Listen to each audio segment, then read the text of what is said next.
कि देखो, जब आज भगवान बछड़ा चराने गए, कहने लगे देखो भाइयों आज कोई खेल खेला जाए।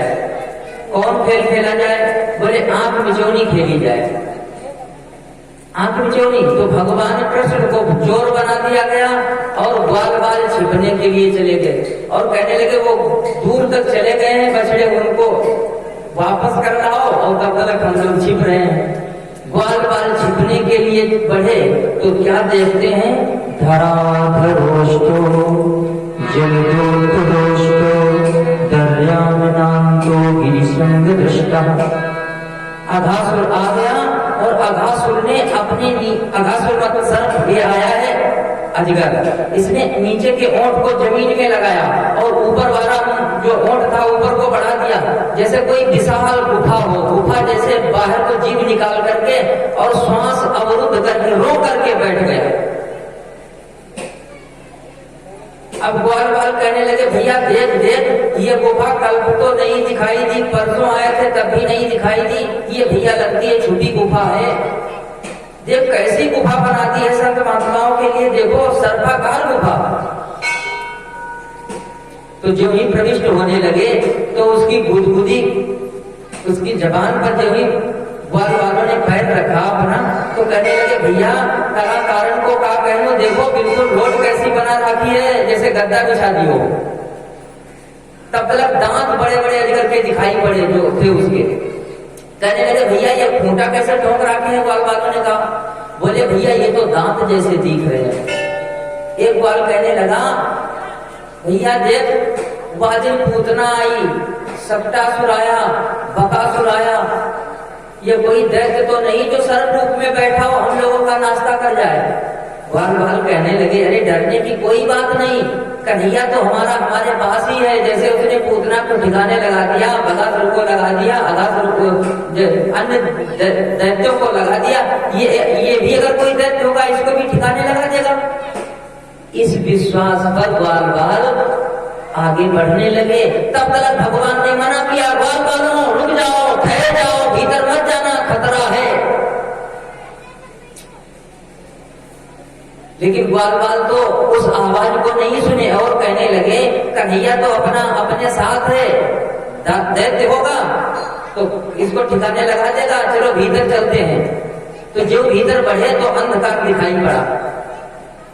देखो अघासुर का मतलब है पाप की वृत्ति, पाप की वृत्ति।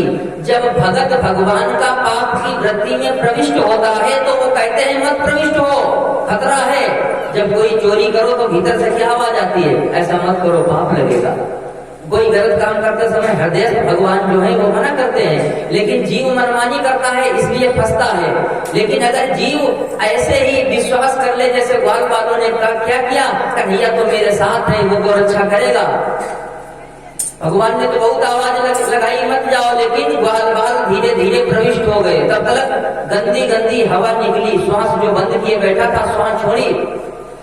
तो कहने ग्वाल बाल नाम सिकोड़ करके कहने लगे भैया इतनी बदबूदार ये हवा कैसे आई भीतर से? एक ग्वाल ने कहा अरे हजारों बाबा बैठे होंगे इसके भीतर, तपस्या कर रहे होंगे, और कोई मृग गया होगा, मर गया होगा, चलो चलते हैं भीतर सफाई कर देंगे, बाबाओं का दर्शन कर लेंगे। और ये जो दांत है ये दांत थोड़ी दांत जैसे दिख रहे तो फुटिया है, इसमें अपने वस्त्र पहनते होंगे बाबा। ये कहकर के सभी ग्वाल बाल अघासुर के मुख के भीतर चले गए। भगवान पाप में नहीं प्रविष्ट होता, पाप में जीव प्रविष्ट होता है, लेकिन भक्त वात्सल्य में भगवान के प्यारे सखा चले गए, इसलिए भगवान भी अघासुर के मुख में प्रविष्ट हो गए। जो ही भगवान प्रविष्ट हुए मुख के भीतर, अघासुर ने अपना मुख बंद कर लिया। जो ही मुख बंद कर लिया, सर्प को भोगी कहा जाता है, भोगी।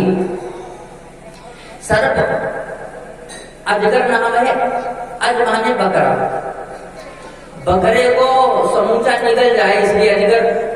इसके पेट में इतनी अग्नि होती है कि इसने अगर बकरे को निगल लिया है और तुरंत चीर दिया जाए तो जो बकरा है वो राख मिलेगा भीतर, हड्डी हड्डी कुछ नहीं मिलेगी, इतनी गर्मी होती है सर्प के भीतर।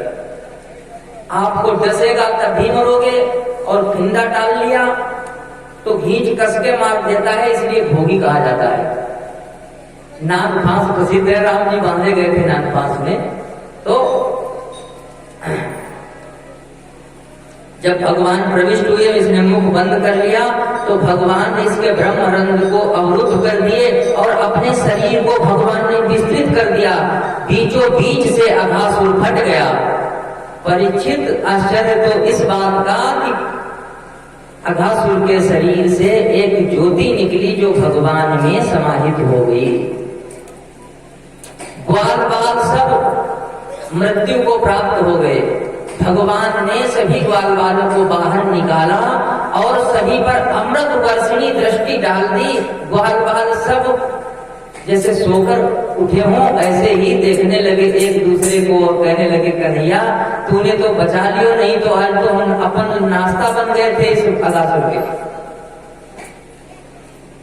तूने बचा लियो मेरे को। और उनको यही पता नहीं चला कि नाश्ता तो तुम्हारा हो गया था, दोबारा भगवान ने आपको जीवन दान दिया है। बोलो राधे राधे। ग्वाल बालों को लेकर के भगवान आगे बढ़े।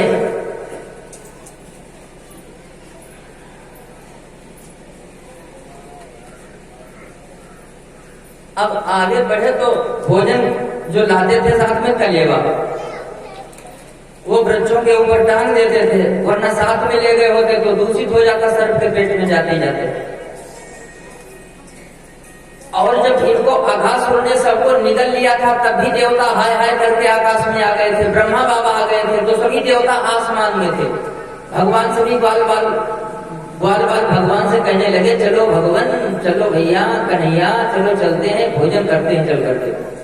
तो भोजन करने के लिए जो ही बैठे जाकर के, तो भगवान बीच